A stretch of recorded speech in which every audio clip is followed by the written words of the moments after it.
just a dumb, it's just like they're so disconnected. They do not know how to organically appeal to the average person. They don't. Now, Democrats' behavior. D minus? First, let's defend Democrats to some degree. Okay? Number one, I know it still looks bad, and that matters, particularly if we're talking about selling a message to the American people. It looks bad when you see Democrats not clapping for a bunch of stuff, but let's not kid ourselves. That's the way these things always go. When Biden was there, it was Republicans sitting on their hands most of the time. I think it's stupid, but I understand how partisan we've become and why that's the case. So I will defend them a little on that.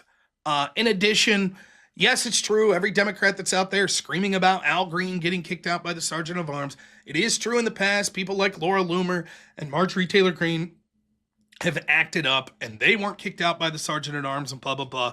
And so don't act like clutch your pearls and it's like, oh my God, I can't believe the decorum. I personally don't care on issues of decorum. I care in that it makes Democrats look stupid and childish, but I'm not going to clutch my pearls over it. Part of the things I like about Trump's that he's kind of broken through the establishment decorum. I don't mind that. So you won't see me clutch my pearls necessarily on that. I can't believe in this somber chamber that they would do something like this. That's my feelings on that. Now, the bad about the Democrats. So, yeah, they look stupid and childish with their stupid little... They still don't get it.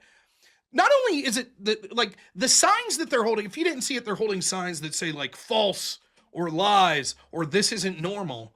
And they're holding these signs like you've just made yourself a meme. You don't think that a bunch of people standing and holding auction paddles with words written on them, that there aren't people that are going to instantly just meme the shit out of that? So it's like, good job there. And how stupid. Like, all you got to do is go watch a lot of the left-wing people. Like, it's just a dumb, it's just, like, they're so disconnected. They do not know how to organically appeal to the average person. They don't. Like, their videos they put out the other day, when was it? Like, 22 Democrat members of Congress put out verbatim the exact same video with the exact same video edits. The shit that's not true video. They, like... Who thought that was a good plan? Or like, just go back to Kamala's, like, the brat thing that they tried to, J.D. Vance is weird and brat. Like, who thinks this is connecting? These are people that were like, oh my God, Tony Hinchcliffe's joke. Let's all clutch our pearls about this. It's, what are you doing? They are so disconnected. They're so damn disconnected from like average people. They've stayed in the game for so long because they've controlled the narrative. Because all of the old media, or huge portions of it's just propagandists for them. So they're able to control the narrative. Social media's banning people, shadow banning, manipulating algorithms to benefit them. You're starting to see all these traditional media outlets like ABC and CNN and 538 shut down today. They're all laying people off, MSNBC. Why? Because there's no organic audience. Shit, I'm probably weeks away from getting the audience Joy Reid had. And I'm a nobody. They have no idea what even direction to go in right now. Half of the people on the left, if you go to X, they're like, I'm furious at the Democrats because they just sat there and took it. They didn't fight. Good on Al Green. Then the other half of the Democrats are like, yeah, Al Green's stunt was stupid. That doesn't help us. They have no direction. Like, that's how, they have no clue. They have no identity. It's just, well, you're racist, you're sexist, Trump's Hitler, you're a puppet of Russia, it's Putin's talking points. That's it. That's all they have. And so to watch them desperately, like all day you were hearing reports, well, they're going to bring eggs. They're going to bring noisemakers. And then you'd see people like, great, let them do that. They're going to look so bad. And then they're like, oh, okay, they're not going to do that. Instead, they're going to hold signs and sit there quiet. They're going to wear pink. Okay, for women? What's up with that? Well, because Trump's plans hurt women and men, so they're going to wear pink. What? That'll get them. And they just come off as buffoons. It's incredible. Like, I do think there are some people, even though I don't like them and like their politics, like Jon Stewart at least comes across as likable to the average person. He's able to admit, like, yeah, this is stupid. Even to a lesser extent, Bill Maher. But they send these unlikable people out there. I mean, say what you want about AOC. At least she's connecting to a certain segment of young people. Stolkin, the woman that they put out there that used to work at the CIA, that's just Liz Cheney with a D next to her name. Who does she appeal to?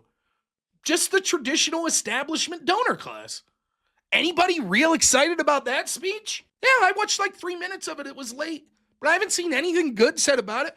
That, you know, the usual like Harry Sissons and Krasenstein brothers on X are like, greatest speech I ever heard or some shit like that. But the Democrats are trotting out former CIA employees as their voice. Neocons.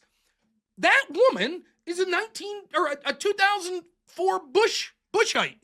That's who, what's her name? Ellis Stolkin. That's who she is.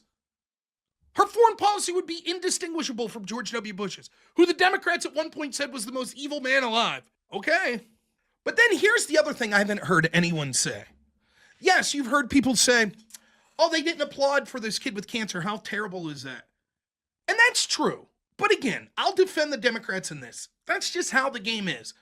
I'm not going to applaud for anything that jerk says. And Republicans, many of them do the same thing when it was Joe Biden. Now, if you watched me analyze some of Joe Biden's State of the Unions, I made this point. It's stupid, but I understand why people aren't applauding, so I'm not really thinking it's a big deal. I know that it perceptually has an impact on an audience watching, but it's the way the game's played. Because if you clap once, now you have to answer, well, why was that the only time you clapped? So if you just don't clap at all, you could say, look, we just don't like the president. We're not going to clap for anything for him.